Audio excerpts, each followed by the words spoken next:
Testing. Okay, great.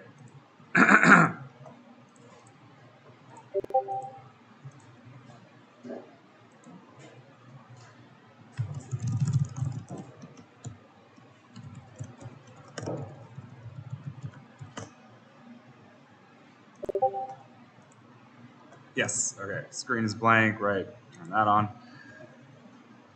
Also, now my main webcam doesn't work, so I'm using my backup one. So, a lot of technical chaos today. But thank y'all for sticking with me.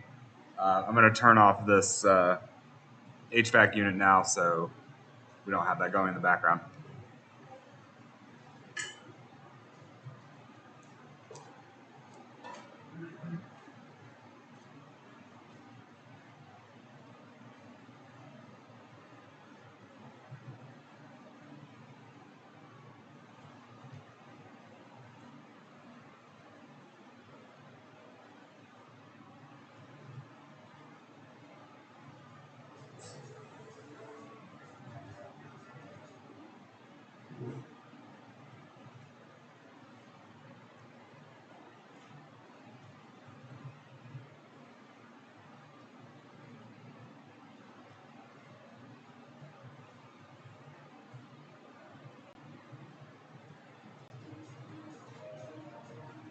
I don't know how to turn off the but hopefully it's not too bad. Okay. Welcome everyone to session 6 of EDM 101.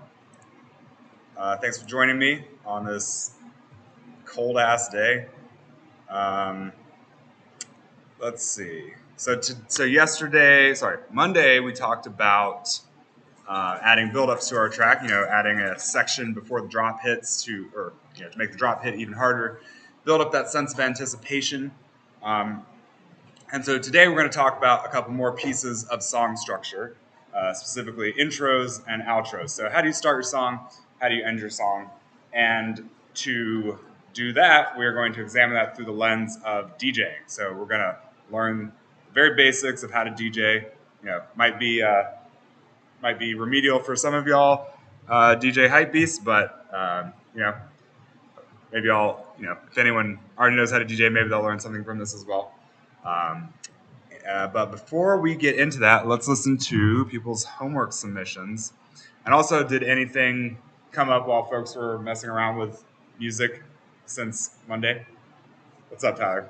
This might be overly niche, but I kept playing around with pseudo generations that I made from my initial melody and tracks. Mm-hmm. And I eventually came to a segment that I really like, and I wanted to make it feel like it's rotating around your head in 360 degrees. Is there any way to do that? I can show you the section if you want. It's very well suited to it. If you want to do that, I don't think you can do that in Suno. Oh, in Ableton, though, okay, so 360 degrees. So, yeah. For those who didn't hear, Tyler's talking about wanting to make his sound kind of rotate, 360 degrees. So, to do that for real, you would need at least 3 speakers, probably, right? You'd need them in a triangular formation so that it would truly sound like it's at the back of your head, right? Generally, we only have 2 speakers, right? So we can go kind of back and forth. The listener won't really perceive that as spinning in a circle, right? It would be sort of this line that goes back and forth. But you could imagine achieving that effect by, let's say, turning the volume down as it's over here in this, as it pans from left to right, you turn the volume down, And then up again. and then you turn it back up. And so it should sound like it's kind of going off into the distance while also going left and right. That's interesting. Or you could like use a reverb, so you could make it wetter at the midpoint, or for one half of the cycle it gets wetter and wetter, i.e. sounds like it's further away, and then gradually turn it more and more dry as it pans back to bring it more to the forefront. But the effect you're looking for in Ableton to do the back and forth thing is auto pan, or I think it's called auto pan.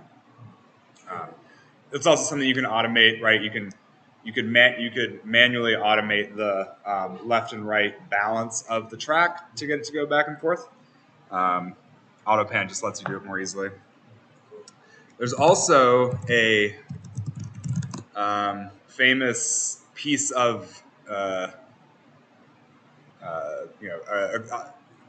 it's kind of speaker called a Leslie cabinet, or a rotary speaker cabinet. You hear this a lot on organ sounds, like rock organ, or like the song "Smoke on the Water" by Deep Purple that has a lot of organ in it, and it creates this kind of like swirling sort of sound, and it has a special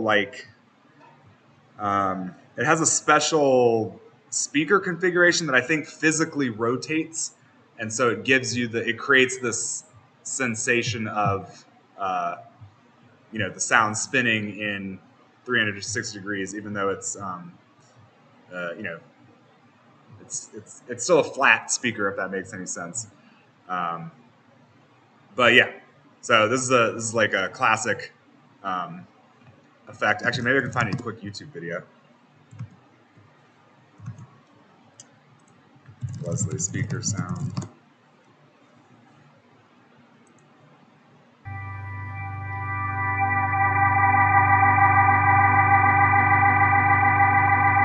So you can see it rotating, right?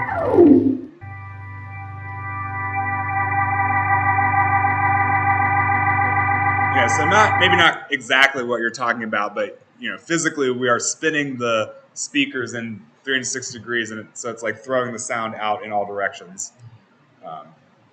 Or Quadrophenia, a famous album by The Who, I believe was meant to be played on a set of 4 speakers. Cool. And mixing in stereo is difficult enough, but 5.1 theater sound, that's also a way to get sound behind you, because it's physically coming from the back channels, and not everyone has that kind of setup. I once played a game called Papa Sound Ray, which was able to get sound 360 degrees around you. What I understand is they recorded it in a Papa Sound Ray before.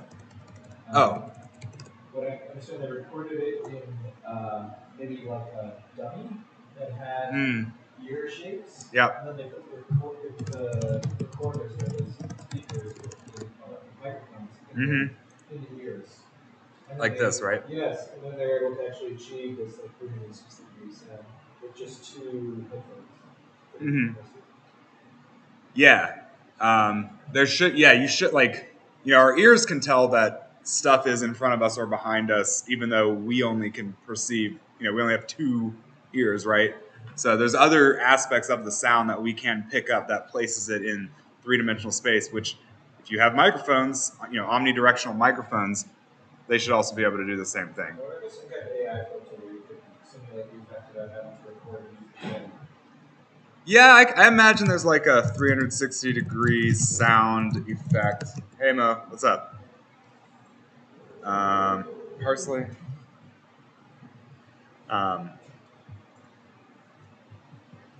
Yeah. So, binaural recordings. I guess what I wanted was a 360 degree VST sound. Plugins that make, So, and there are also special mixing and mastering plugins that are for 5.1 audio, 7.1 audio, etc. But like in the club, you don't really want that, because it's likely only to sound good in like a few spots in the club. So, yeah. But great question. I would try the auto pan plus either a volume or reverb dry wet at half of the frequency. I think that would do it. now I kind of want to set it up to see what it sounds like. Okay, maybe it has some other suggestions.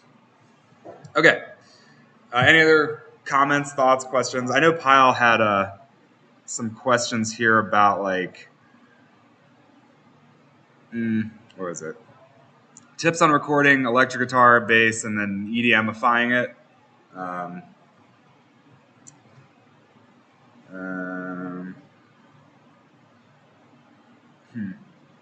Let's see. I'm not sure I can satisfactorily answer that question. I mean, one thing I would try is putting the OTT effect on to give it that sort of like smiley face EQ kind of hype sound. For vocals, you can, auto tune them so they're pitch perfect. Some producers will create an effect rack that has like a delay and a chorus and a phaser and a flanger, and then they'll take all those copies and pan them around in different parts of the stereo field, so it makes the voice sound really wide. But then you also have the original dry signal coming, straight down the middle, so you still have that focused sound. So that kind of gives it more atmosphere and ambience. Let's see. I'm kind of curious as to what the snippet looks like. We'll play it as part of the demos. I know you submitted a demo, so thank you very much.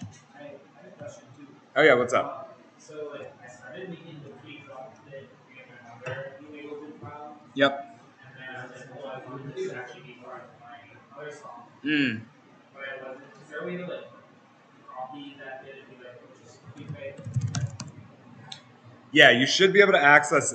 Rishabh asks, what if you make a sound or something in one Ableton project and you want to bring it into a different Ableton project? You can definitely do that. Once Ableton loads, I'll show y'all how to do that. So is there Ableton license that you can buy for like the full version? Oh yeah.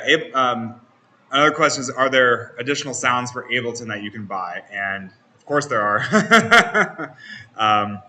Yeah, so Ableton has this, I guess you could call it a programming environment called Max for Live built into it. It comes with the full version, of 12 Lite. But yeah, so they make additional instruments, sample packs. Hold on, packs probably, and there's also like free instruments made for Ableton out there as well.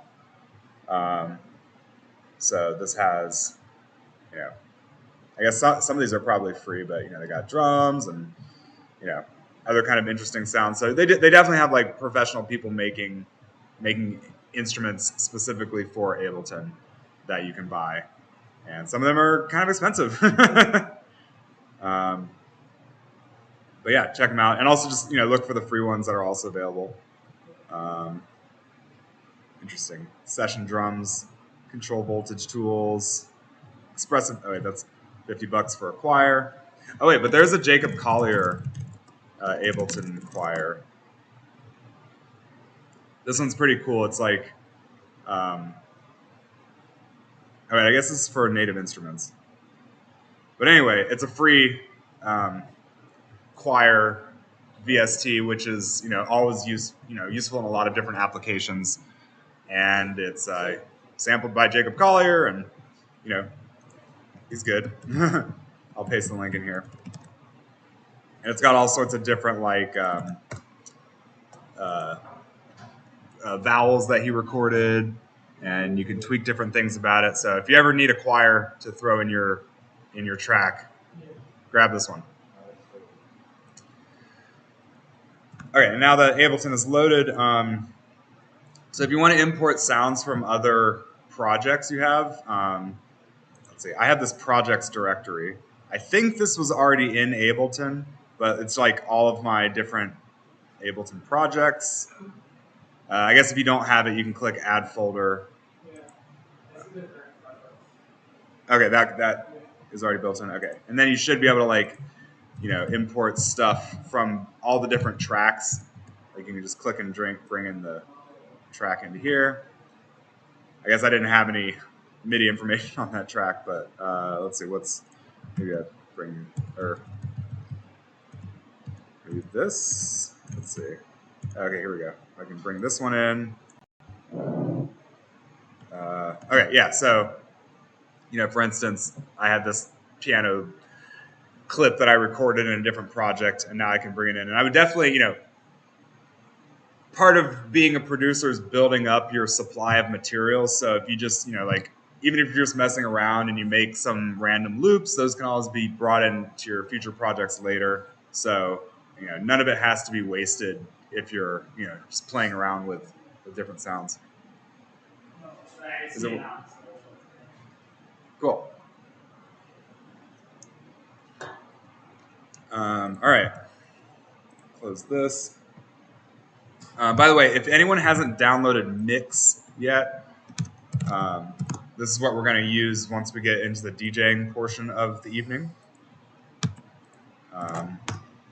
The reason, when I perform, I don't use Mix, but this is free open source software. I didn't want y'all to have to pay for more stuff.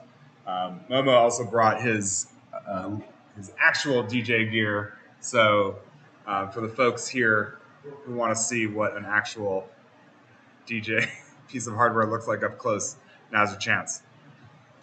But yeah, so let's see. As far as demos, we got Rishab's, we got Piles.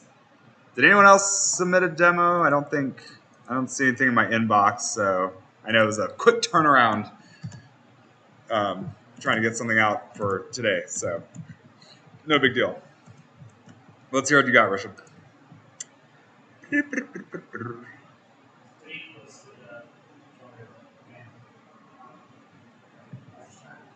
All good. Let's give this a listen.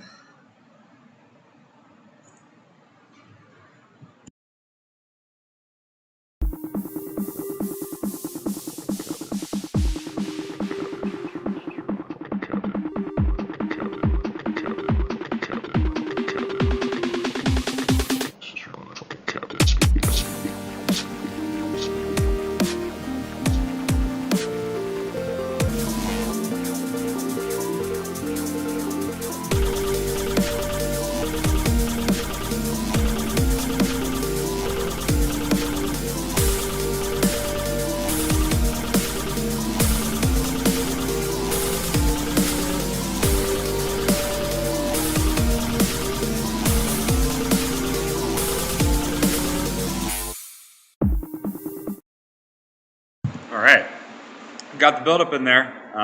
Definitely, felt that surge of energy, so that was great. And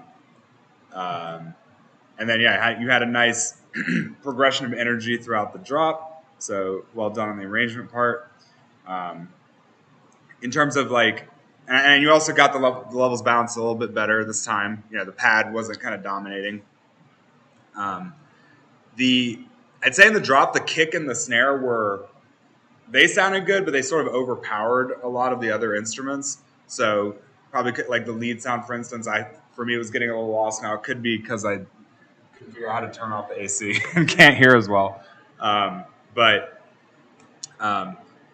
finding another track in the same style as yours, and then using it as a reference to match the levels is that's a really effective technique, because then you can trust that if this commercially available track, or if someone's deciding to sell it and you like it, then it probably sounds good, and you can use it as a reference to mix your levels. Yeah, usually how I do it. So actually, I don't. Oh, yeah.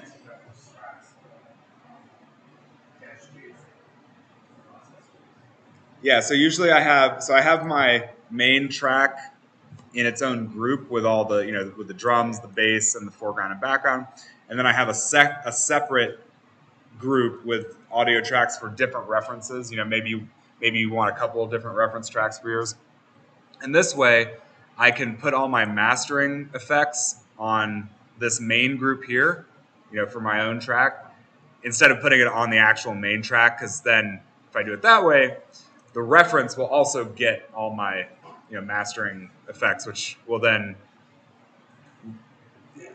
make it no good as a reference. So yeah, this keeps them nicely separated. And then you can easily like A/B them. If you hold down Control while you're clicking solo, you can easily go back and forth between the two. So you can be like, what does mine sound like? Okay, what does theirs sound like? Okay, now let me go in and tweak my hi-hat volume, whatever, and then yeah. So that's how I like to do it. And then yeah, there's something kind of like chaotic, and I'm not sure all the loops you used or additional what all elements did you put in the later part of the track. I heard that.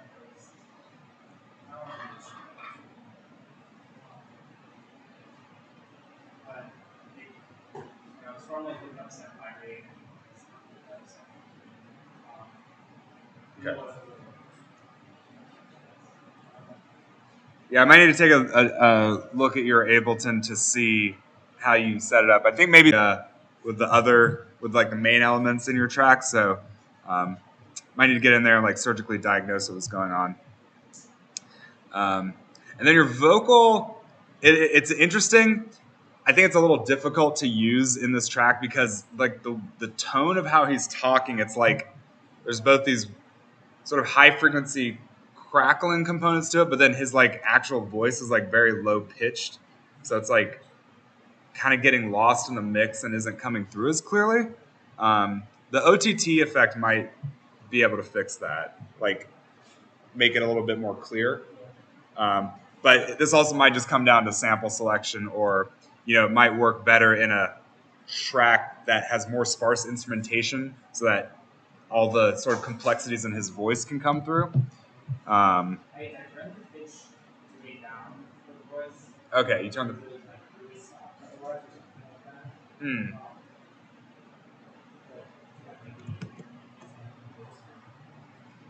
Like maybe I can show a quick example. Let me see if I can. Let's see, do I have his sample? Let's see. Let me bring in this track. Or maybe bring in this one. Let's see. I mean, he's pretty clear. Oh, here we go. Original sample. Okay. So yeah. So here.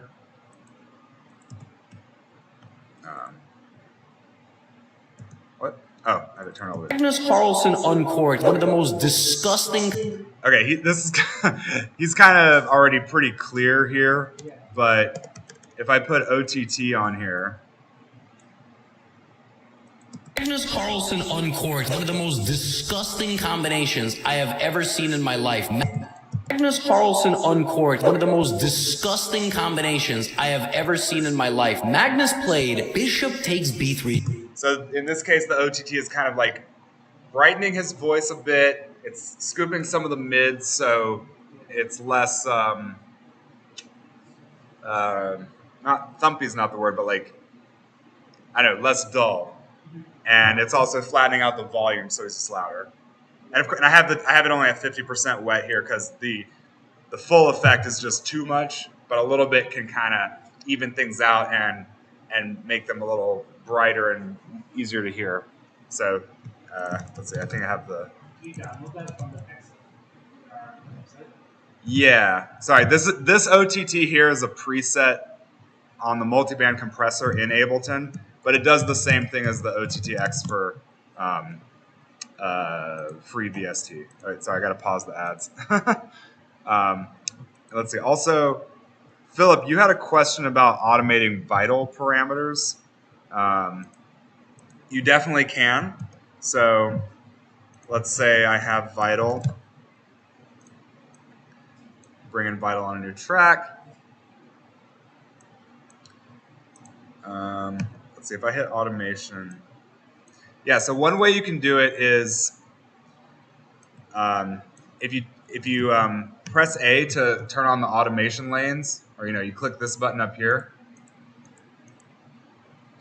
and then you have this. You have yeah, it's this button up here. It's also the A key. Toggles it on and off as long as you don't have the keyboard turned on. If you have the keyboard turned out, it's not going to do anything.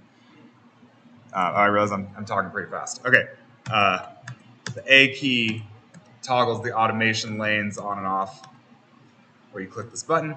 And now with the automation lanes turned on, any knob that you twist, it should show that parameter here in Ableton, and then you can automate it.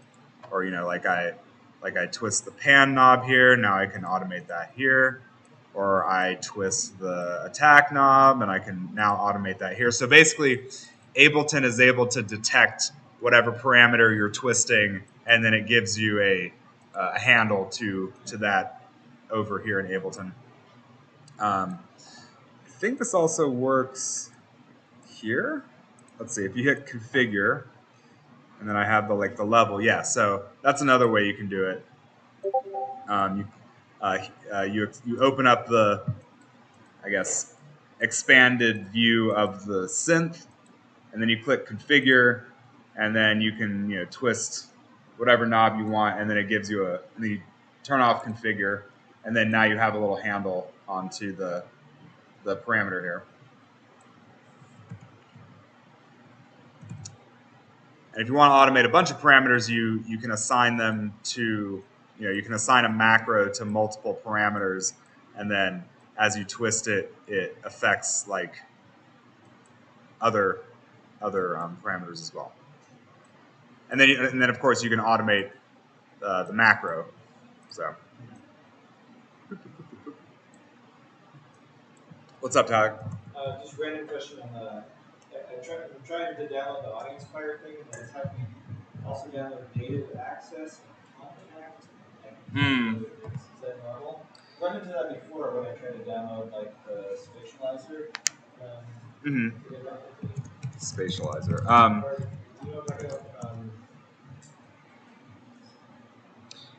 Well, to answer your first question, so Tyler was asking about the Native Instruments choir, Jacob Collier choir, and he has to download all this additional software to make it work.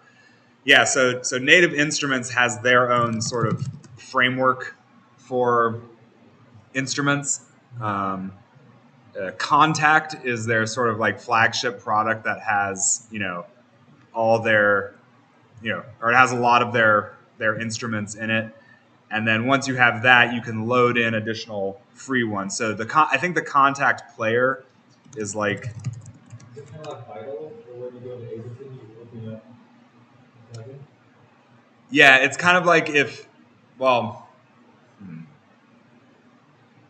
Ableton can use any VST, and this Contact player is a VST. But I assume it has some additional framework features of itself in code that people then program instruments specifically to work with the Contact host app. But then that can just be dropped into whatever DAW you want. In fact, I have it here. Yeah, I have Contact 7. Actually, I think I have the Jacob Collier pack somewhere. Let me see. Put that on your track. It's a pretty heavyweight, or it can be a pretty heavyweight piece of kit. It's like 2 big bugs. Yeah, it's got a lot. I mean, for a really good piano sample or string orchestra sample, you can have many samples of individual notes at different volumes with the pedal on and off. So yeah, the data adds up. But the Jacob Collier choir is quite nice. See, it's taking a while to load.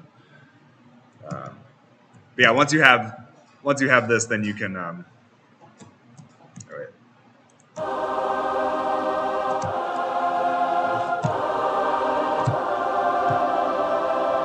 I don't even know what chords I'm playing.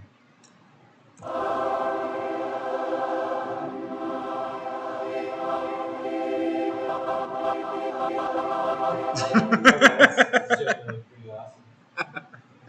So yeah, it's got a chord generator built in. Anyway, yeah. So Contact is another from Native Instruments is another really solid piece of gear.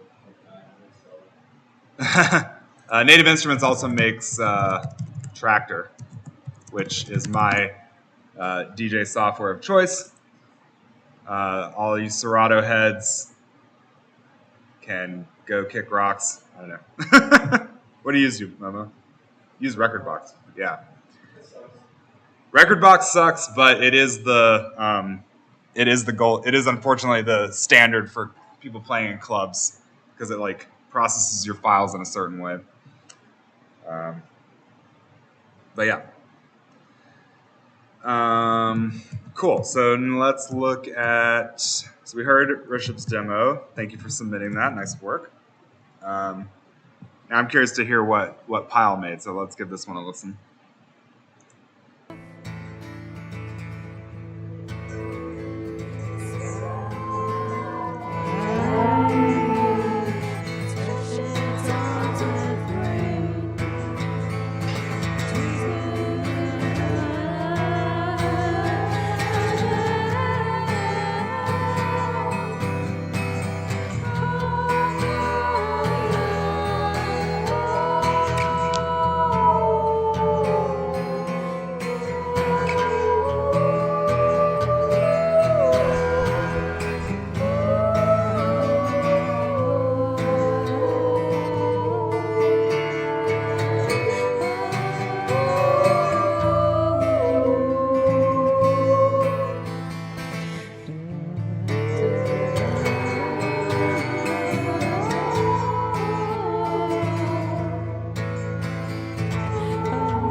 Okay, so it looks like your question is, the sound I want from my other electronic songs is Depeche Mode, Daft Punk, Radiohead. Usually to get really sort of like spacey kind of guitar sounds, like really atmospheric ones, you might try some effects like a chorus.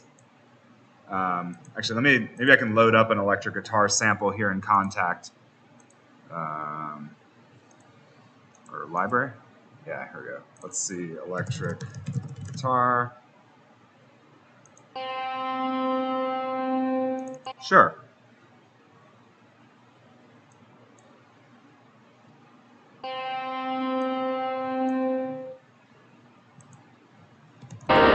Whoa. It's pretty loud.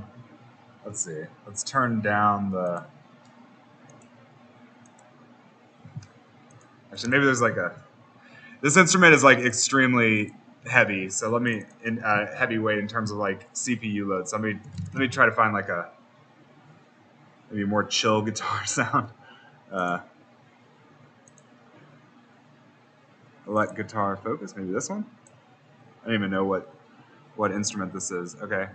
Oh wait, this seems to be an effect.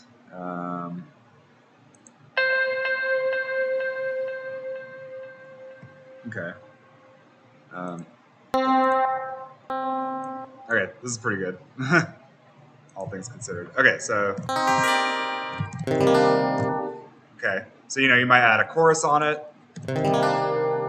Gives it a kind of like watery, sort of shimmery sound. That can add some nice ambience. Flanger can be a good one too. It creates this sort of like whooshing sort of sound. Let's see. Yeah, that's more feedback. Or phaser is kind of like a variation that also has its own sort of psychedelic timbre to it.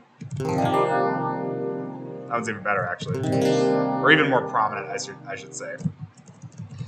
And then, of course, delay is a classic effect for adding kind of more spaciousness.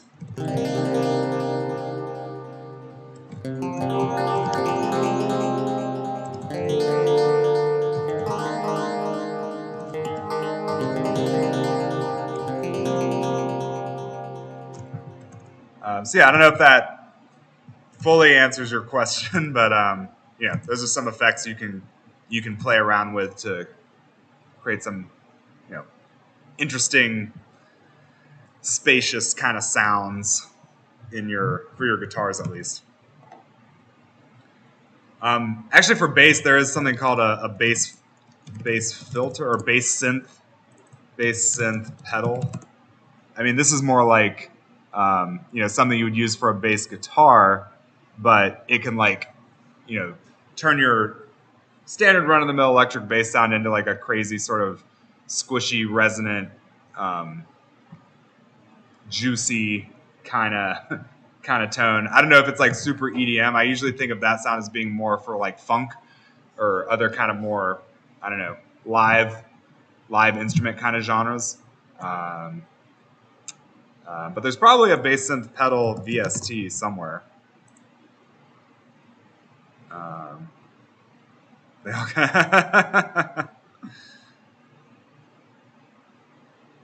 Interesting. Yeah, probably if you're already using a synth, why would you turn your bass guitar into or why would you need a VST to do that? But different strokes. But yeah, Kyle, I do think you have. I think you have some nice starting material here for really like vibey, maybe more chilled out, kind of song. So yeah, maybe we can work on it a little bit next time you're here in person. Okay. Thanks for the demos. Let's get into the main content for today. We're gonna talk about intros and outros. So let me just create a new project here. So thus far we've made drops, like the main sort of high energy part of the song. Monday we made a build up to kind of lead into the drop and like create a sense of rising sense of anticipation. But you might want to have something even before that. So like in pop music, you usually have some kind of like intro or verse that kind of starts telling the story, and then you would have a pre-chorus, which is kind of like the build up here in EDM. But you also have to consider like who is listening to your track, where are they listening to it, what is the like context in which you're playing it. So on social media, you might want to get the listener's attention right away. So there's no need to have like a really long DJ intro or a massive build up. You can kind of just like get right to the point. So I don't know if you heard if you remember my little Hyrax song from a couple sessions ago, but there my intro is pretty much just like having the Hyrax kind of scream at you and then gradually opening up the filter, and then we just get straight into the techno. Some songs start off with the buildup. Like they just, they want to immediately grab the listener's attention and make them start, feeling that sense of get up and go right away. And that's also a perfectly legitimate way to do it. Think about if you're like on a streaming service, you don't want someone to skip your track. So you try to grab their attention right away, and then you can get those plays and get that sweet streaming money, which definitely pays the bills. But let's say you're a DJ and you want your track to you want to be able to easily mix your track into other tracks. So you need it's helpful to have some intro material that doesn't really do a whole lot. Like it doesn't necessarily drive the song forward, but it kind of sets up it gives you time to mix the previous track into this next track smoothly. So there's a smooth handover, and you don't have to just do a hard cut right into the next song. You have some material at the beginning that you can transition to. And then similarly with an outro, you want to give the DJ some time to work with that they can then use to mix into the next track. So, a lot of times on Spotify you'll have, or other music services, you'll have like the extended mix. So this is like a version of the song that has those extra intro and outro bits at the end and the beginning, so that you can, the DJs can mix it. But if you're just listening to the song on your own, you don't necessarily want to listen to 32 bars of drum loops to get to the meat of the track. So, you would listen to the radio edit, and sometimes they shorten. They'll cut out those intros. They'll get right to the point. Sometimes they'll cut stuff in the middle. Yeah. So when you're DJing, you want the extended mix typically. But let's kind of see. Let's see how. Let's hear how these intros and outros play out in practice. Because for EDM, the way this music is performed is in the context of the DJ set. It's meant to be mixed into this continuous stream of music, where where things kind of get blurred together. So if you haven't downloaded Mix, go ahead and do that. I'll start by kind of showing y'all the UI, and then we'll practice some really basic transitions, and then we'll do kind of a close listening of / examination of like the intros and outros for a couple songs that I wrote, which I can use because I own the copyright and I won't get a copyright strike for on my channel for using them, or have to snip them out or whatever. So once you've downloaded Mix, does anyone here need to install? Did you already install it? Okay, great.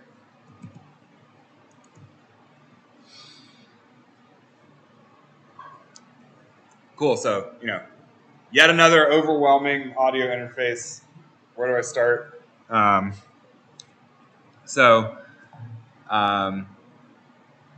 Typical. The old school DJ setup with vinyl looks like, 2 turntables and a mixer. I feel like that's a sample actually somewhere. So, in Mix, these 2 sections here with the little turntable icon represent the 2 turntables, and then the section in here is the mixer, and this gives you control over the highs, mids, and lows in your sound. We've got this crossfader that lets us adjust the volume balance between the 2 decks.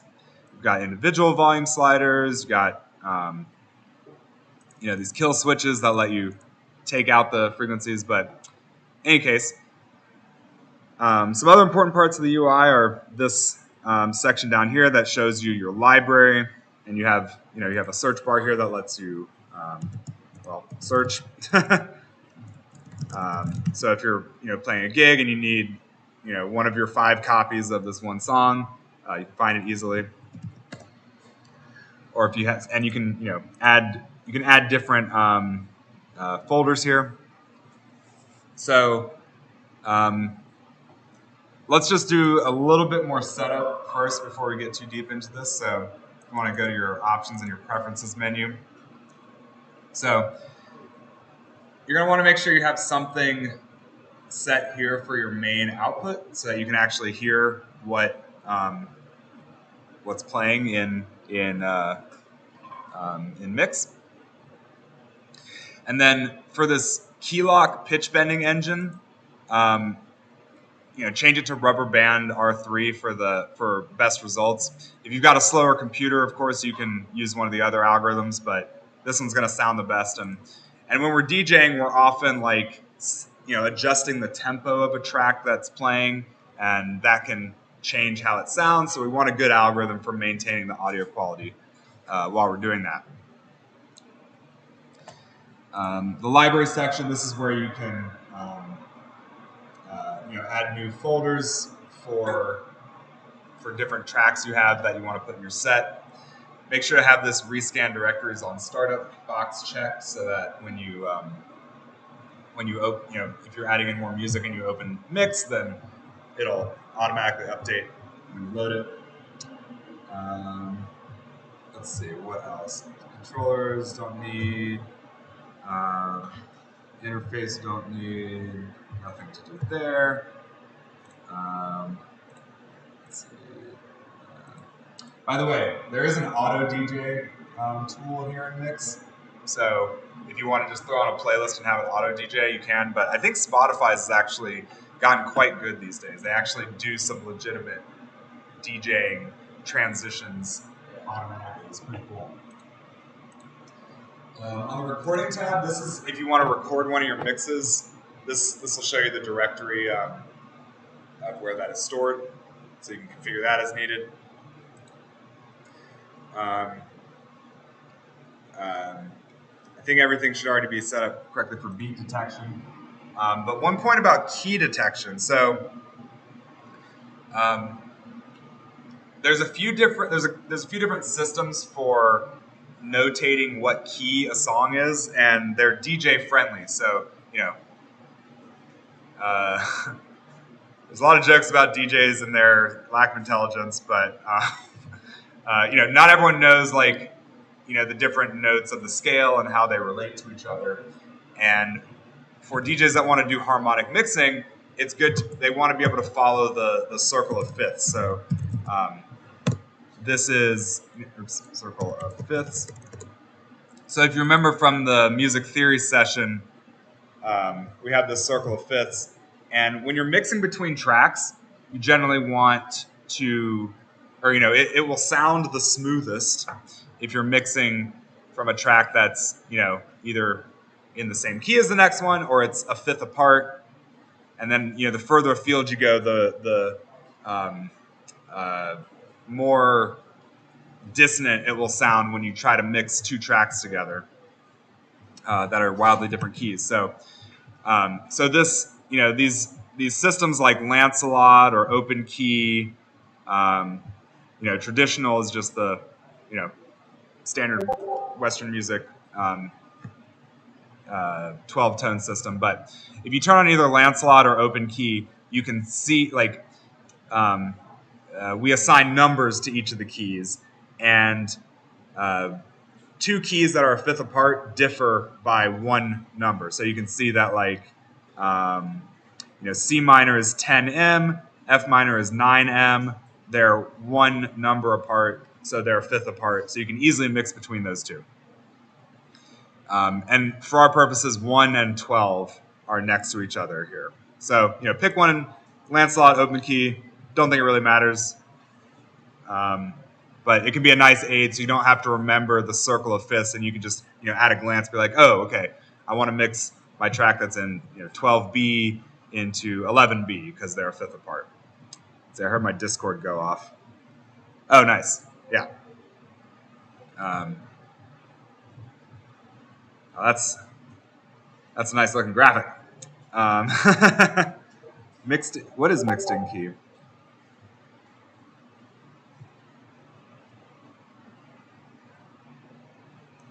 Yeah. So anyway, this is just a visual illustration showing the circle of fifths, but with the numbers next to them. And again, you don't have to do harmonic mixing. Like 90% of DJing is track selection, in my opinion. But it can be a way to make your mixes sound a lot smoother. Anyway, one final setting to make sure you have enabled is this apply replay gain in the normalization panel. So not all tracks are mastered at the same level, the same volume.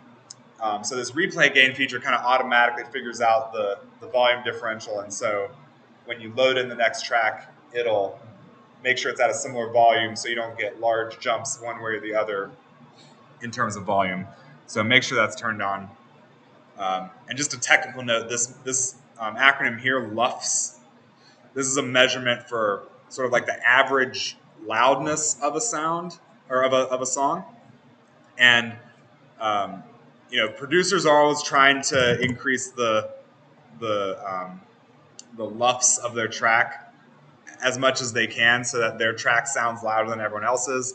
Of course, if you push this too far, then your mix starts to sound terrible. So you want to find like a good balance. But just a song, you might have two audio signals that both peak at the same at the same place, but a track with a higher lufs value has a higher average amount of energy, so we perceive it as louder.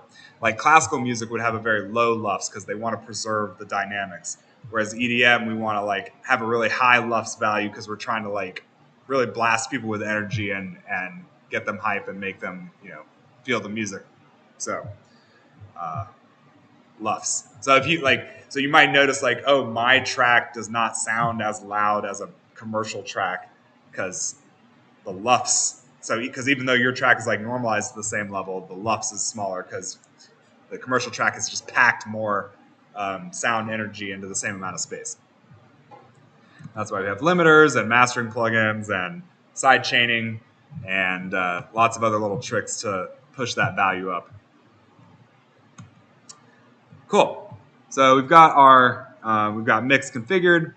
I'm going to just show you how some of the controls look. So let's see. I'm going to do. Where'd my song miles go? Yeah. So I'll just load in one of my tracks here. So you load a track in by clicking and dragging it into mix. You see this waveform show up at the top and you have these vertical lines. That's the beat grid. That's where mix has detected that there's a kick drum hitting. So it does some analysis. It figures out, okay, this song's in 130 beats per minute. It's in G sharp minor. Now this is all information I can use to mix my track or to start putting my set together. So I'm just gonna put on my hoodie here.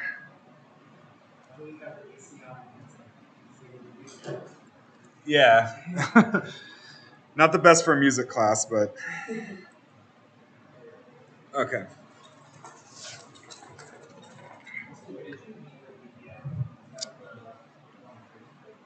Yeah, actually, let me unload the track just so I can show y'all. Let's see, eject. Okay, and I'm gonna reset everything. Okay, so when you first load in a track, it does the analysis. Okay, it figured out. Oh, now it thinks it's funny. It thinks it's in C sharp minor now. I wrote this track, so I happen to know it's in G sharp minor, but it did get the BPM right, 134. I should actually let me post this track in the Discord just so if y'all want to play around with it. It might be slightly too big to share. No. Okay.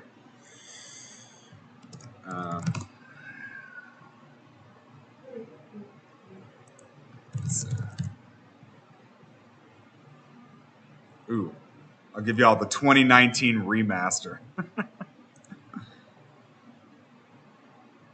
Share. Oh God, sorry. Okay.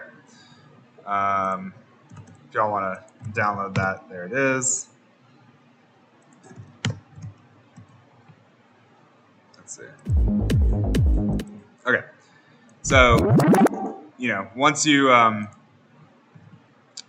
load in your track and it does the analysis, you get the key and the BPM. Oh, do you? Let's see. I thought I share.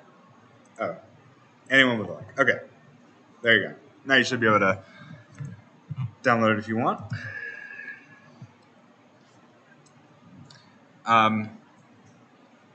Right. So actually, so got the beat grid, tempo analysis, and some of these controls are pretty self-explanatory. Like play pause button, click on it.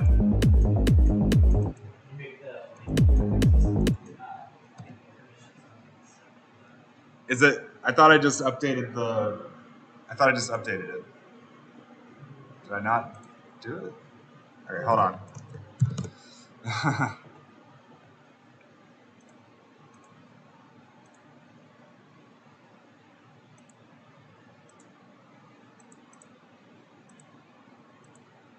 Wait, I want to manage sharing on this file. Anyone with a link. Okay. All right, hopefully that makes it accessible now. Can you do one? Sorry, is it possible to do one more track soon? Say it again. Would it be possible to do a second track soon?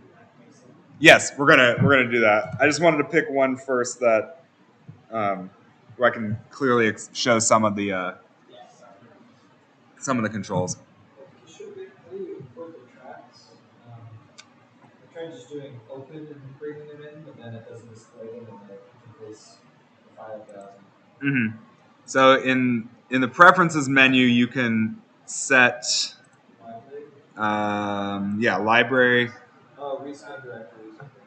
Yeah, and then you can add a directory if it's missing.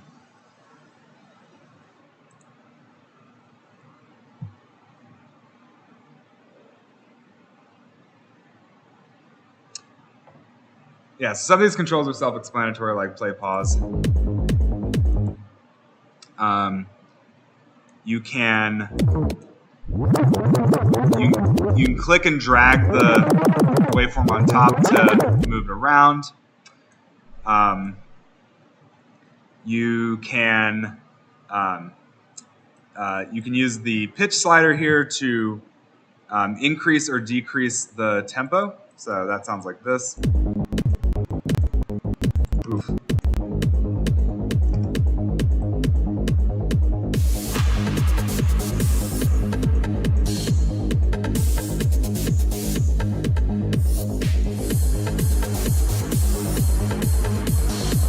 You can double click it to put it back home.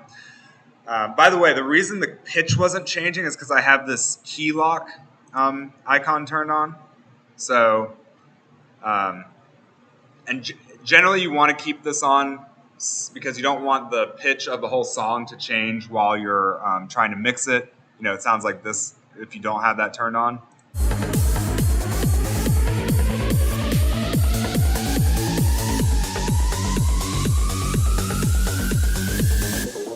Which, you know, can sound kind of cool, I guess, but I generally keep the key lock on. If you do want to change the pitch of your song, let's say, you know, you have a track that you want to mix into the current one, but it's not quite in a good key, you can use these up and down buttons here. Ooh, sorry.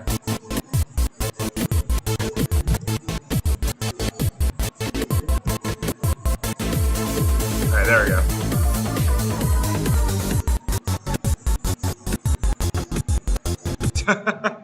All right, ripped my CPU. Hold on.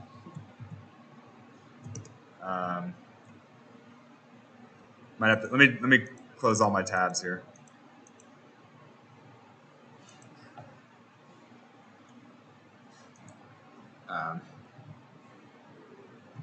Right, so you can change the key there. And then, yeah, so there's a couple other useful buttons around here besides the key lock. There's also this magnet icon. So this is quantization. And what it does is it makes sure that anytime you press a button, Mix will quantize that button press onto the grid. So you can keep your mix really tight. You can start your next track exactly on the right beat. So, you know, we're not in the days of vinyl anymore, so we don't have to, you know, manually beat match. We can use quantize to keep everything, you know, tight and synchronized. And the other piece of modern computer magic that traditional DJs love to hate on is the sync button. So if you have a track that's like, you know, at 126 beats per minute, but you're mixing it into one that's 128, you can use the sync button and it will automatically tempo match the two tracks, and then you can keep them aligned.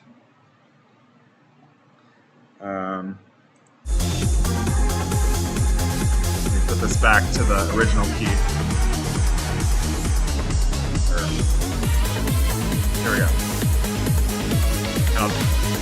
So this is a volume slider that controls the left deck.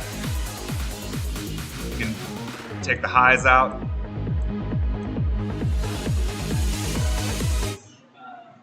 Which tempo is synced to? Right. Okay. Question from the crowd is, how do you select which of these decks controls the tempo, right? That's what this crown icon is for. This is the leader. Yeah. So this says, use this track as the main one. Cool. So before I give you all the next two tracks that we're going to practice mixing, I just wanted to comment quickly on like the intro that I have going on here. So you can hear that this is the beginning of the track. All it's got going on is the kick drum and a bass line. So I'm keeping it real simple to start so that I have, a lot of room to build. And I could even, mix this part in to another track without there being a lot of other elements playing. There's not a lot of complexity in the track. So this is a nice, like, simple way to both, initiate the track and provide an intro to mix into. And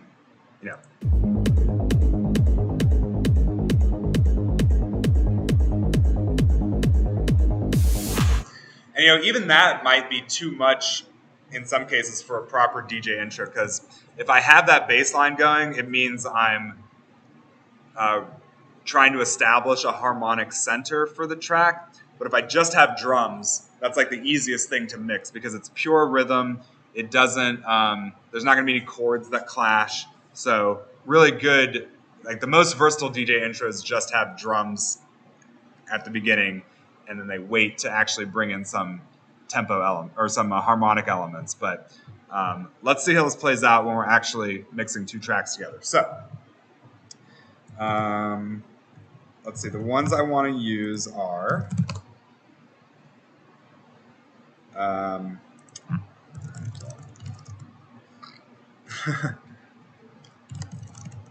I don't know if there's any wait, who's yeah, Philip, exactly. I would want the extended mix that has like some additional drums in it. So you got it. I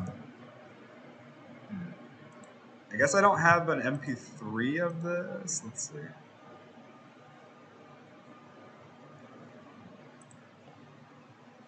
Do I have an MP3 of this? Okay, yes I do. All right, so I'll share this. What's that? Well, if you're actually playing a gig, you'd want WAV files or FLACs or some other kind of uncompressed audio because it's full quality. I'm just sharing MP3s with y'all so I don't make y'all have to download a ton of data.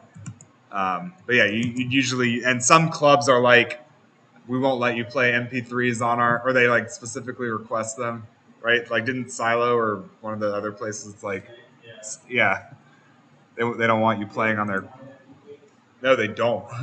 No, I just said some of the equipment, like older equipment, can't say lossless files. So you're limited to like the compressed lossy files, like MP3. All right. So first track is a remix I did of a skit from the Eric Andre show, if any of y'all are familiar. And then the other one is an original track of mine that I mashed up with Thought Shit by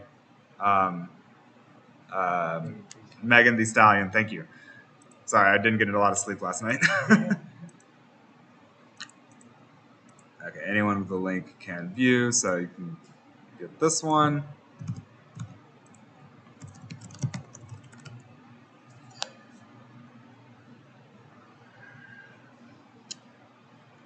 Cool.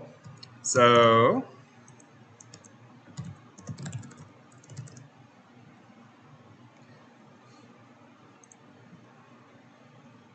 All right, so once y'all have those downloaded,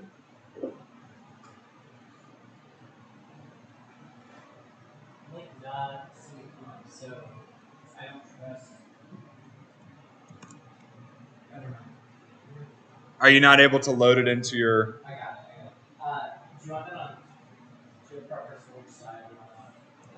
I don't trust on this. No, it doesn't. It doesn't matter. I'm gonna put. Well, we're gonna mix "I Don't Trust Like That" into "Do Thought Shit Now," or originally I called it "Do." The original track is called "Do It Now." But when you're making a mashup, you're always supposed to like come up with a clever interpolation of your or combination of the two titles.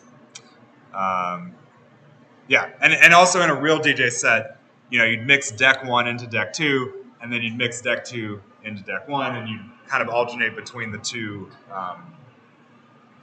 decks back and forth until they kick you off the stage. So yeah, we'll load "I Don't Trust Like That" into deck 1. And actually, the first time you do this, you might notice that the beat grid doesn't actually quite line up properly. Like it misdetects the grid. So this is an easy fix. You just click on the waveform, drag it over until the blue marker is like right on top of the starting beat, and then you click this adjust beat grid button. Or wait, I think you click the. Is it this one? Yeah, okay. Yeah, you click the adjust beat grid button, and that will redraw the beat grid, but starting on that initial beat that you told it. Show it again. Will it quantize when it does that? Well, it detects the BPM of the track, which it assumes to be constant, and then it just slides the entire grid over so it lines up with your playhead. The quantization bit here, this magnet icon, this is for like button presses that you do. So like when I press the play button and I have quantize turned on, it causes my button click to land right on the beat. All right, so let's say I played this track, and by the way, you can also click in the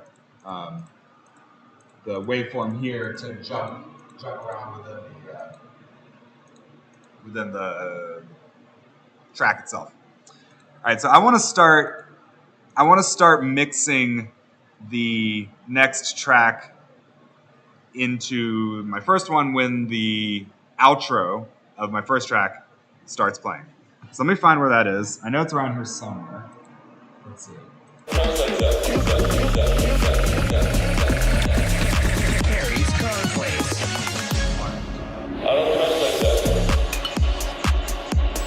Okay. And you may have seen this 8 appear here. That's because I set a cue point.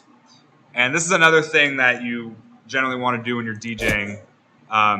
You set these cue points at different key parts of the song, both as a visual guide and so you can jump around to them potentially if you want. So, I like to have one when the outro starts, so I know when that's coming up. Sometimes I like to have one maybe right when the intro's over. So maybe I would put one here. And by the way, you can see how even though the playback head was slightly off the beat, it jumped to the beat when I clicked it, and that's because I have the quantize button turned on. So in your own copy of mix, try to get the 8. Try to land a cue point right when the outro starts. Which I'll do that again just so y'all can hear it. So you can hear when it is in the track. Also, your track is like 4 minutes long. The one that I have is 2 minutes long.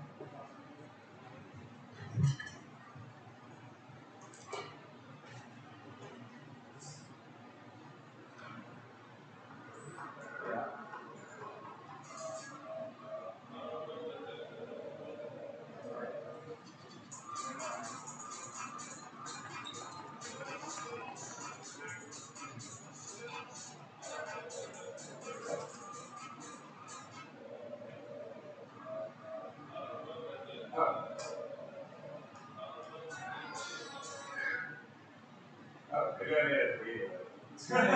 Hold on.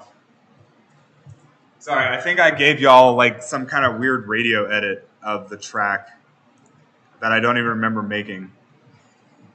Hold on.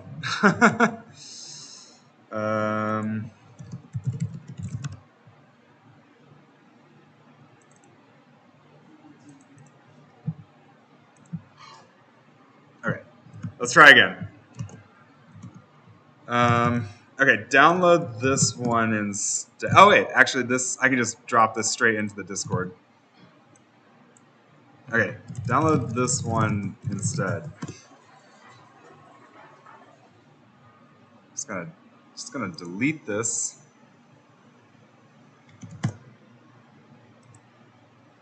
Yeah. Okay. Okay. Apologies for that. Not sure where that came from. Okay, but anyway, try to turn on. Make sure your little magnet icon is turned on, quantize, and then try to land a cue point. Let's say number 8, right when the outro starts. Harry's Conclave.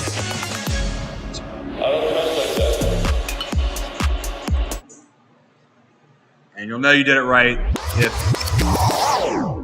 if it's right here.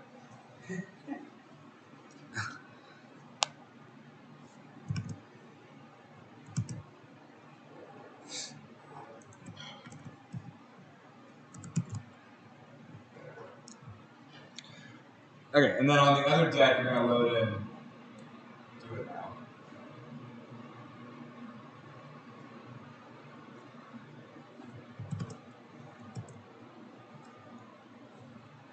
And this track definitely has the sort of intro that's very easy to mix. It's like pure drums. I'll just play it real quick.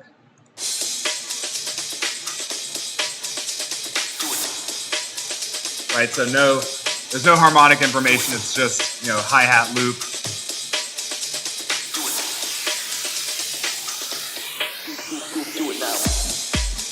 Then we bring in the kick drum. So we're adding more energy into the track, but still keeping it, drums only.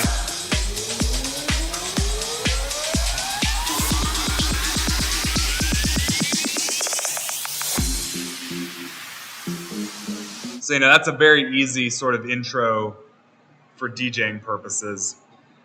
And it lasts 16 measures, which is, that's like a good amount of time to transition between two tracks. Some genres like trance or techno, you might mix two tracks over an even longer period of time, like 32 bars, maybe even 64, if you want to create a really smooth transition. And by the way, you can jump back to the beginning of a track by clicking this blue button here. Mix automatically sets Mix automatically sets up a cue point at the beginning. Okay, so a couple things to notice. So I Don't Trust Like That is in C minor. Do It Now is in F minor. So, and 5A, 4A. So they're a fifth apart, which means they're perfect candidates for harmonic mixing. But I Don't Trust Like That's at 126. Do It Now is at 124. So this is where that sync button is gonna come in handy. So we'll click the crown icon on I Don't Trust Like That. So it's the leader. What's up? That TTSN. Let's do thought shit now. I'm trying to, aka Do It Now. I think in your case it's called Do It Now, right? Oh, okay, so it's okay to pay for it. Yeah, or I guess I called the MP3 Do Thought Shit Now. This is one of my secret DJ weapons that no one else has because no one else bothered to make a mashup of these two tracks. But yeah, I was just trying to. I think when I recorded the tutorial, I didn't want the S word to show up in my content. Is there any sort of undo button? Is there an undo button? What do you mean? Like, I don't know, dragging this over here. Well, Like I said, you can jump back to the beginning by clicking that one. Yeah.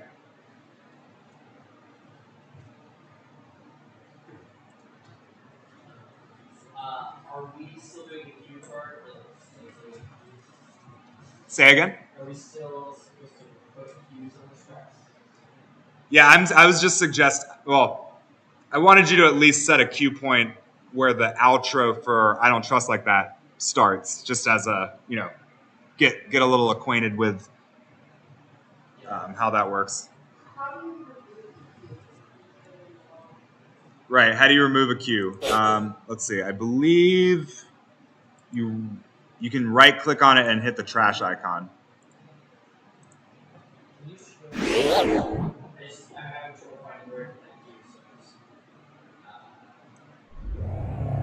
It looks.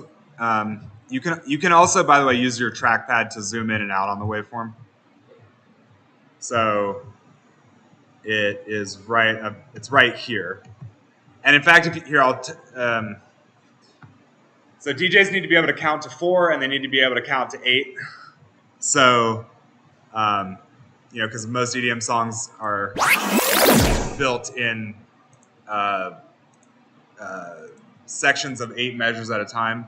So I'll count it out so you can hear where it's happening. So let's see.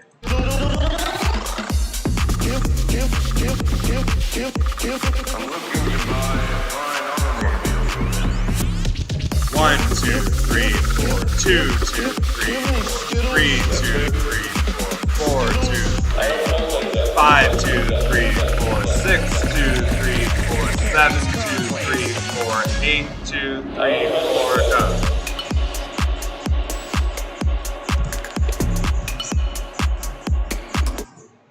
Does that make sense?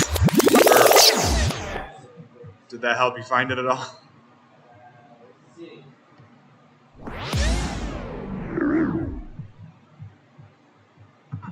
Maybe you can, if you look closely, you should be able to, I don't know, notice that this waveform here kind of tails out, then there's a bit of yellow, and then when it's kind of orangey right here, and you have this much, about this much time left in the track.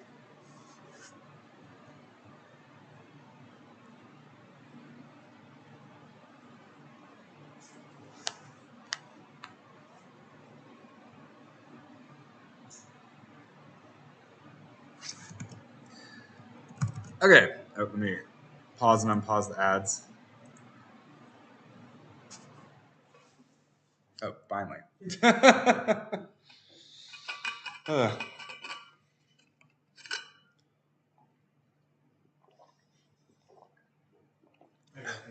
Cool. All right.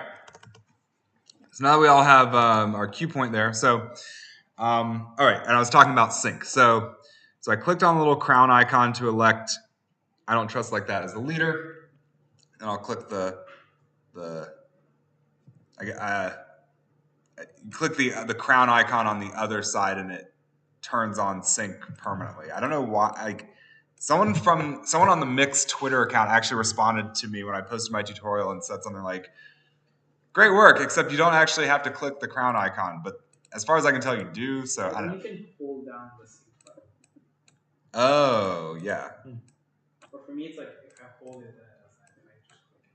You're right. Okay. Great UX, I guess. Or you just click crown icon. But anyway, now they're both synced. You saw the tempo for Do It Now jump to 126. But I Don't Trust Like That is the leader. So let's just do like the simplest possible transition.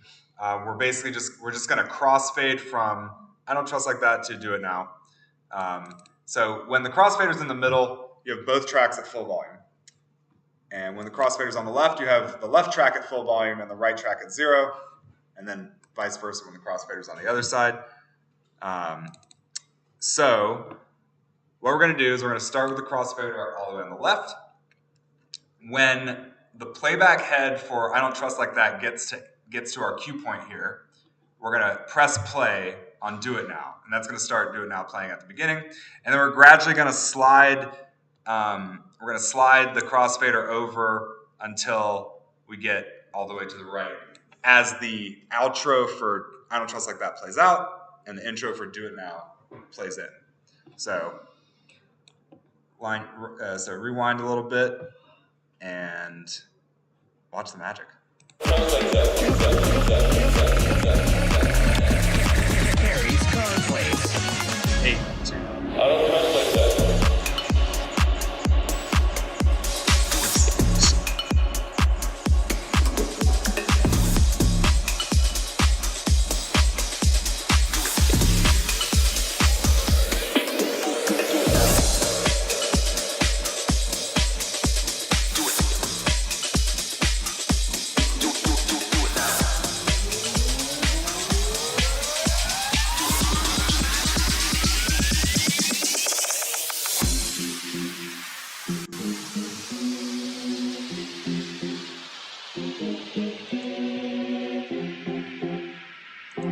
Cool.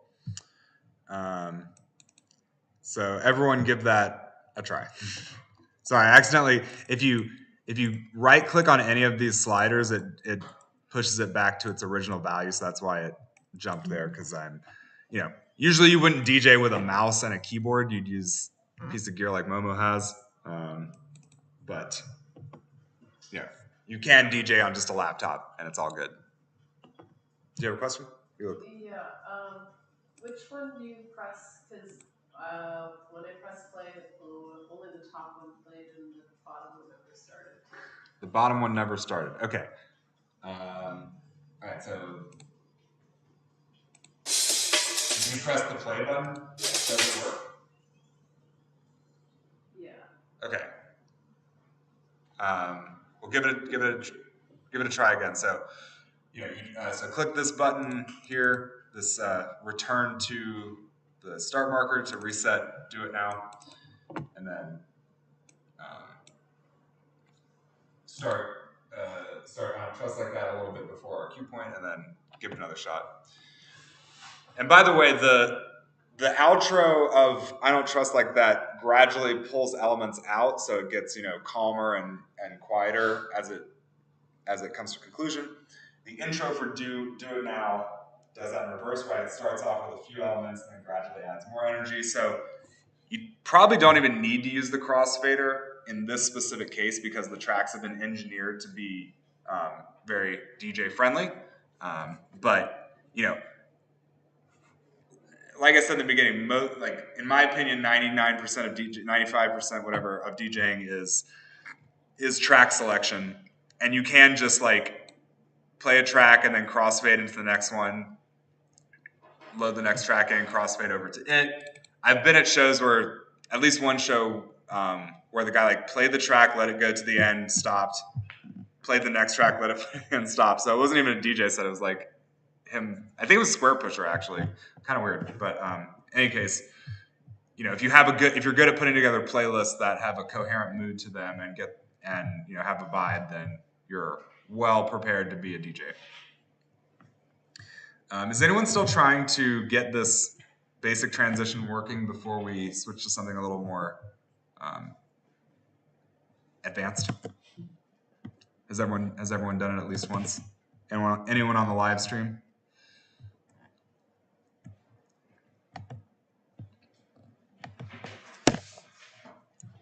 So, would you, if let's say you're playing a set, you would load all your tracks and put these markers on them, like the end of the intro? Yeah. Yeah, exactly. If I'm playing a set, I'm gonna prepare my material. Over time, you accumulate more and more tracks, and they will be annotated. But you want fresh bangers for each new gig, so you'll want to bring those in and annotate them.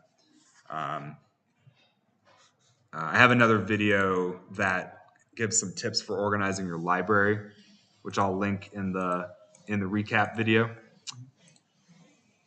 And one other question is yep. Since you sync the two tempos, is it basically the whole set you're restricted quote unquote to the tempo Question was, if you sync the tracks together, does that mean you're sort of committing to a single tempo for your entire set? No. So you can always adjust the tempo of the track. And by the way, you see, I've got these two synced together. So as I adjust the tempo of one track, the other track also adjusts. And would you do that like in the middle of like while you're playing this song, or? Yeah. So actually, I'll show it in this next transition, but I like to. You can do it in really subtle ways, so the listener doesn't necessarily know you're adjusting the tempo. So, if you change the tempo a little bit on the downbeat of a measure, or like at the beginning of a set of 8 measures, and then you do it again, you can gradually, boil the frog. And because you're doing it on a downbeat, like that's already a beat where there's sort of emphasis, and hence you're doing it at an appropriate moment. You're not just like suddenly in the middle of a measure speeding up the tempo. You're like doing it in a rhythmically. Oh God, it's so hard to talk about why this. Yeah. But it makes sense, right? Yeah. Okay. Gonna try Yeah. And then, I like to edge it up slightly over time. But, there's also, they make these tracks called DJ tools that have a tempo transition in the middle that's like built into the track. So sometimes DJs will use those to go from like, a house tempo to more of a trap kind of tempo. Or you can do like an echo out where you sort of take the last little piece of a song and put an echo and reverb effect on it so it kind of trails off into the distance, and then you can just bring in the next track immediately without having to shift the tempo. You would probably turn off sync for that. I don't know, did any of y'all see Grimes at Coachella last year? She had this epic meltdown with her DJ equipment that was like playing all her tracks at the wrong tempo. It's because she had sync turned on and had 2 tracks next to each other that were like drastically different tempos. So don't be like Grimes. All right, so let's look at a slightly more advanced transition. Something a little classier, a little smoother. So with this next one, we're gonna leave the crossfader in the middle, and we're gonna use this kill switch on the right deck to take out the lows. So, like if I'm playing this track. I've been listening since brunch, that shit. Order 42 for the table, let's pop shit. Missionary or doggy style on my top shit. Pussy ass niggas hating on me from the closet. It takes it, automatic. It in one fell swoop takes out all the lows or brings them back in, rather than like twisting this knob here. Okay, so we're gonna start with the lows out of Do It Now, and same. We're gonna do the same motion with playing the track. So when I Don't Trust Like That hits the start of the outro, we're gonna play Do It Now. It's gonna be at full volume because the crossfader's in the middle. And then as we approach the halfway point of the outro of I Don't Trust Like That, we're gonna gradually take its low frequencies out. So you click on the knob and you drag it to the left, and it gradually takes out the lows. So we're gonna take out the lows as we approach the midpoint of the drop, and then right when the midpoint of the drop hits, we're gonna bring in the low frequencies from Do It Now again. And that's gonna really emphatically switch the bass from one track to the other. Like the bass is kind of the most, has the most control over which track is in command, if that makes sense. So by swapping the bass at a key moment, we can hand over the control from one track to the next in a way that sounds really emphatic and powerful. And then we can basically just let the top track play out. Maybe we can gradually dial down the highs so it sounds like it's sort of fading off into the distance a little bit. The other thing I wanted to say is, or the other thing we're going to do is, as the second half of the track is playing out, I'll show the tempo thing here. We're going to gradually lower the tempo of Do It Now so it's back in its home tempo. Because tracks tend to sound better in their original tempo as well, so we don't necessarily want. There's no need to keep playing a track at the previous tempo if we don't want to. All right, so I talked a lot. Let me just demonstrate this so you can. It probably makes a little more sense once I do it for real. But okay, so here we go.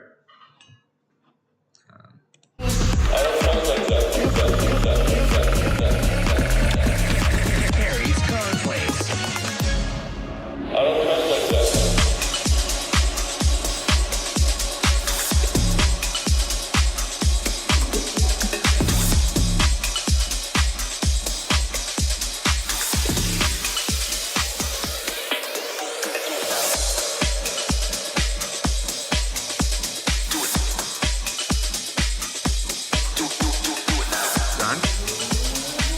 Done.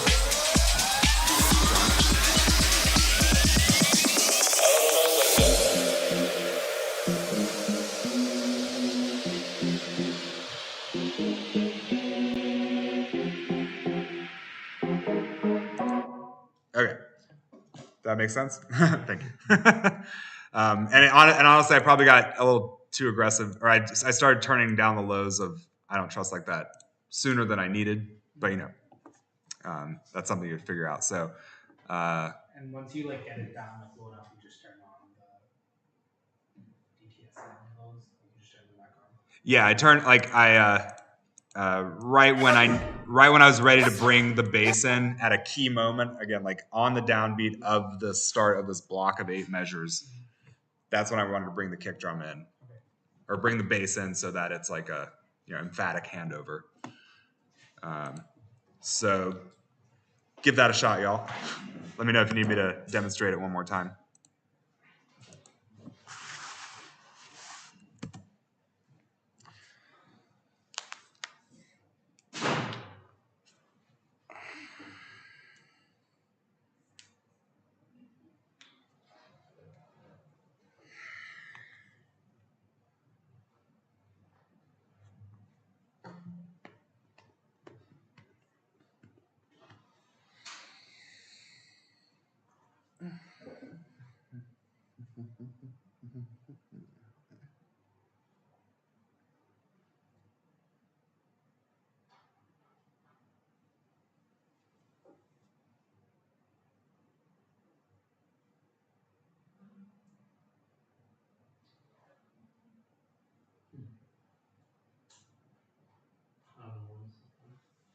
Oh, it's because you leave.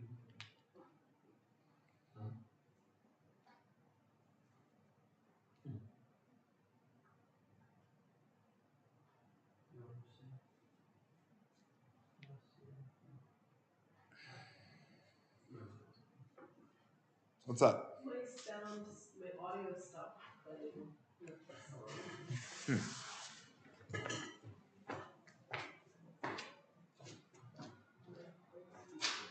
Wait.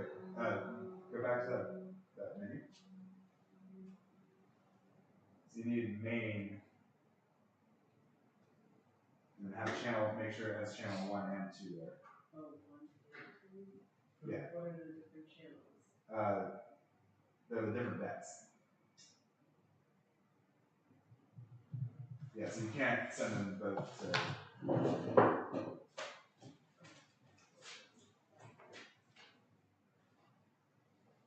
Yeah, so you turn off the second one. Yeah. Okay. Now it's coming out of your. Cool.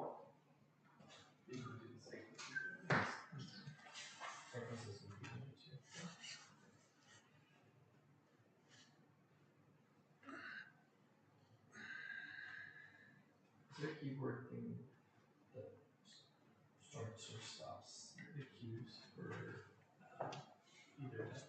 Is there a keyboard thing that starts and stops? I just keep it spacebar. I think D is the play pause for the left, and L is for the right. Yeah. I think if you hover over, it'll show you the keyboard shortcut. Oh. Yeah, there you go. Nice. Yeah, so there are keyboard shortcuts for a lot of the different parameters on the interface. So, for instance, play pause on the left deck, press the D key, and it plays it and pauses it. The L key does the same for the right deck. And yeah, generally, if you hover over any of the keys, you can, or any of the knobs or buttons that are mapped to something, it'll show you the keyboard shortcut. Then to skip to a or to a hot cue. To skip to a hotkey, I guess there's no keyboard shortcut for that. You just have to click the number. And this is why having a controller is a lot more fun. Actually, Momo, if you want to, I don't know, just set it up here so people can take a look. After y'all do this mix, I'm gonna do a slightly deeper dive into the intros and outros of these two songs, and I think that'll probably take us home for the day.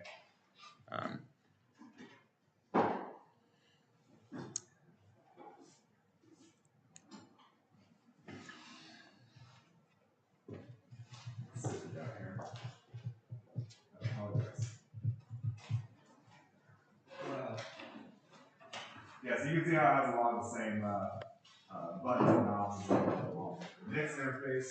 You got crossfader, volume knobs. These are your cues. And you can do the jog wheels moving back and forth. More futuristic than Yeah, these days they all come with really nice LCDs built in. You can see it has got like waveforms. I guess you're using Lancelot as well? Or is that? The alphanumeric.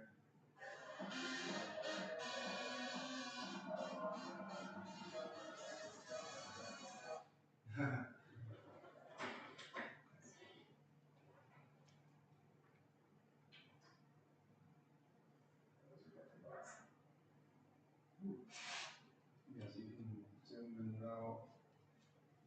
And then you can move to the shot like that. This is how you would sync things up if you, during old school, you like nudge the jog wheel until the beats are matched up. So if you wanted to use sync, you turn it on from here. Oh, it's got a touch screen too, damn. Yeah. The perfect hybrid. Yeah, so that's how you would turn sync on. And then this is where you would change the tempo. I think it's interesting to know which buttons they decided to make a physical, or which of the controls they decided to make a physical button and not slider, or which ones are select to the touch interface. They got all the important like EQs, cue points, jog wheels, crossfaders, and then all the secondary functions are just like buried in context menus. The important thing is this is a very non-standard layout. This is not like the club standard layout that you would see in like most festivals or clubs or bars. This thing is optimized to be like very portable. It has a built-in battery. Like you'll notice like it's not plugged into power right now. And that's one of the reasons I got it. So it's great for throwing a party anywhere, anytime, on stage, in a forest, in a cave. It's really convenient to not have to bring a generator. But this is not what you want for like a professional event.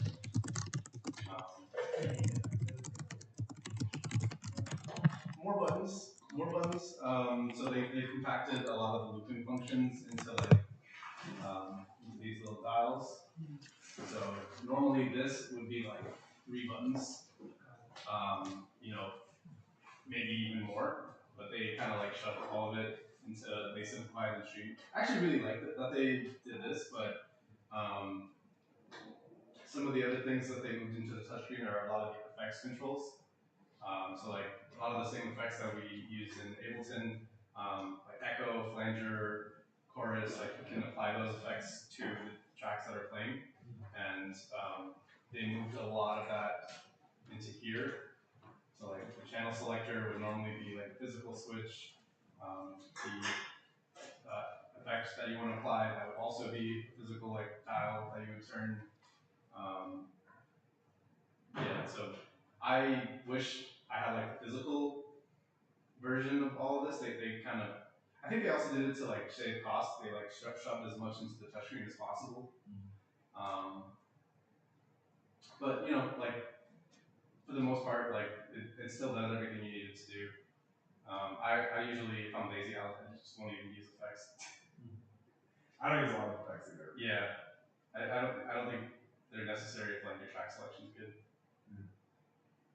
Cool. What is the cue for? I saw that on the mix as well. Is that just to decide where it starts? Or? How do you explain cue? Actually, maybe you should explain Q, because I don't ever actually use that button. Oh, you don't? Okay. So if you were to just like hit play, it would start playing the song.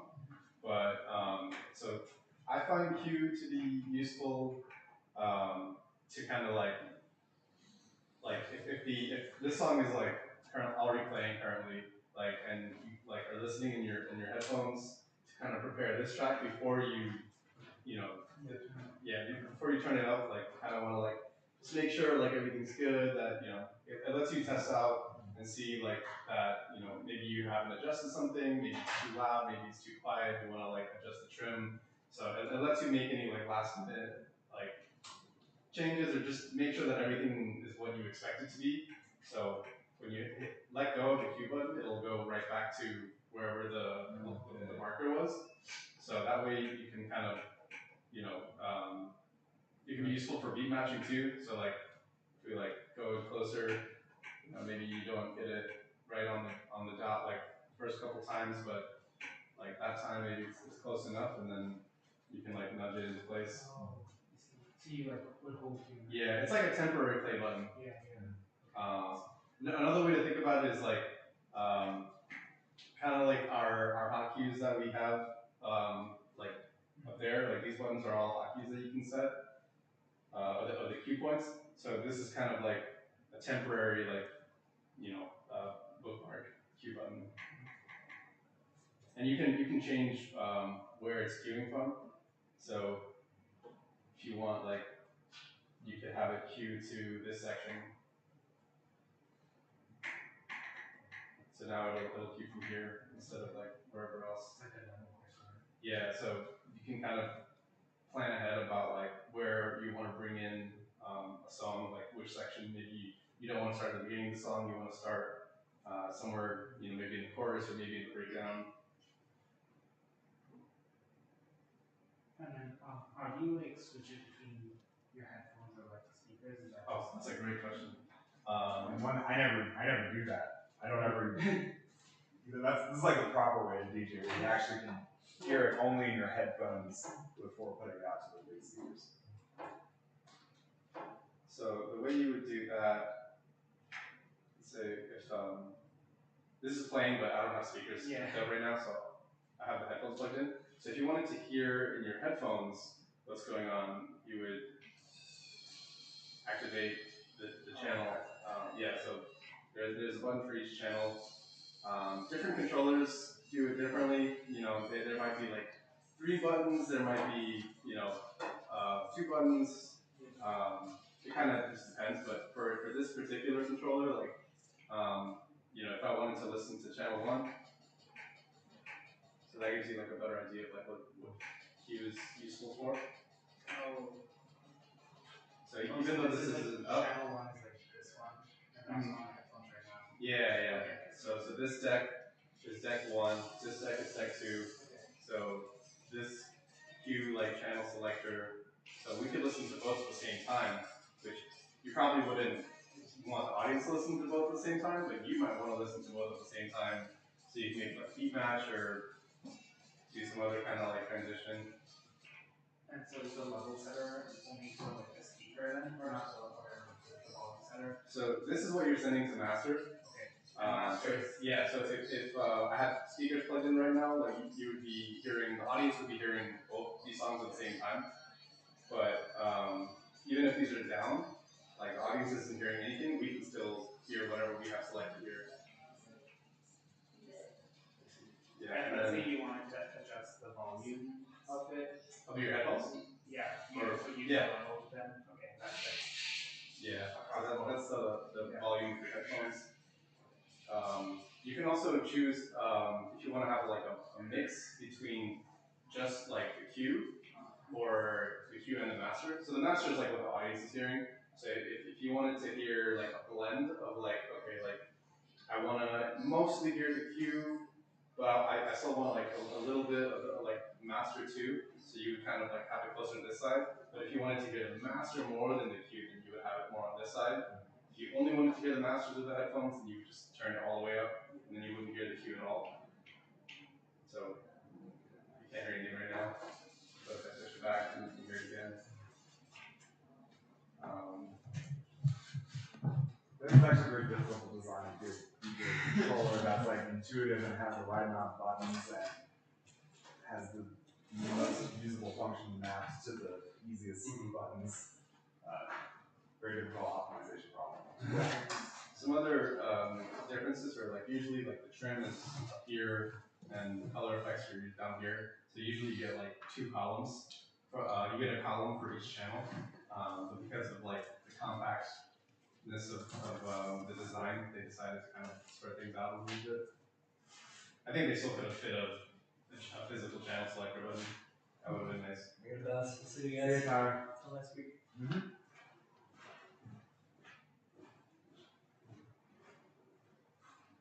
So when you load a track, you can do it two ways. You can like hit the load button on the track you want to select it to, or you can also just like press in and then do it from the touchscreen.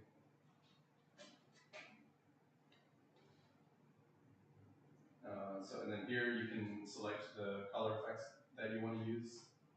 So whichever one you choose, you can activate through here.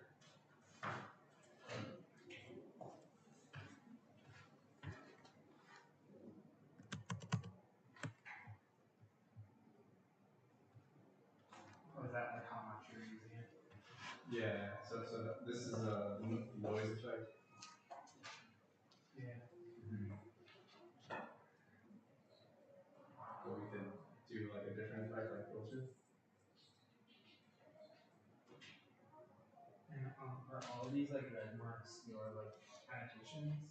Yeah, so the red marks are what they call memory cues. So that's different from the hot cues in that they're kind of the same. It's up to you. It's like a personal preference thing, like how you choose to use them. So like I like to use like the hot cues as places where I might want to enter a song, and also like interesting parts that I might want to loop. And then the memory cues I use to kind of annotate the structure of the song. So I can kind of, when I see like one of the red marks coming, so let's see. So when I see this mark coming up, I know that like this is like a new section of the track. So when I start, like when I hit play on the other song, it's almost always on one of these red marks. It just kind of saves me a lot of like thinking. Instead of like, you know, pressing play like somewhere in here in the middle, it gives me like a consistency where like my choruses and like different sections of the song, my intro, outro, they always stack perfectly. If it's like a more conventionally produced song, like if they're doing like 16, 32 bar like sections, some songs are weird, and you just kind of gotta like know your music, which is why it's also useful to have the loops, so you can kind of do whatever you want at that point. But other people use these like functionalities, these features in other ways, like totally different than I do. And do you set them like while like on this, or do you set No, I do them on my laptop. So that's actually probably the most time-consuming part of being a DJ, of like preparing a set, is like, you know, I wish I could just throw music, like MP3s on a flash drive and like show up and like play the music, but it's unfortunately like a lot more work. So I can actually.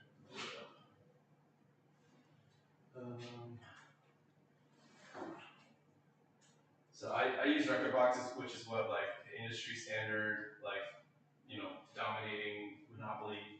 Hateful software. Yeah, it's the worst piece of software in the world. Like legitimately the worst piece of software I've ever used. So here's my music library. It's like pretty much the same as like Mix. Not much less different. Mix is honestly probably better. But so what I'll do usually is like I'll make like every month I'll download a bunch of music. Like I'll like have a playlist on my Spotify, Tidal, SoundCloud. Like I want to download all this music. Once I download it, into like one of